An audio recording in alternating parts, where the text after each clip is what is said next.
Nouveau bilan lecture et c'est parti.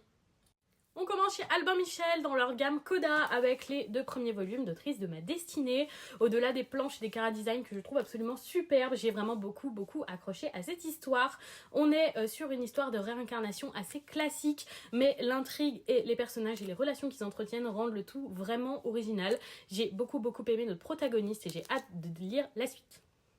On va chez Nazca, j'ai lu les tomes 2 à 4 de Salad Day. J'avais hâte de continuer cette romance entre un danseur et un boxeur. Et j'avoue avoir été un petit peu déçue par cette lecture. La romance n'avance presque pas dans ces tomes et c'est assez long à lire. Il ne se passe pas grand chose. Un petit peu d'événements dans leurs sports respectifs sans pour autant que ce soit énorme. Franchement, c'est assez mou et lent et c'est dommage. Je pense que je vais arrêter là.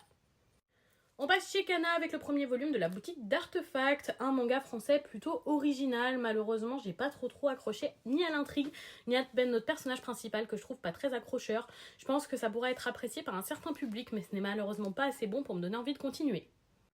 Et voilà pour ce bilan lecture, dites-moi si vous avez apprécié ces titres ou s'ils vous tentent.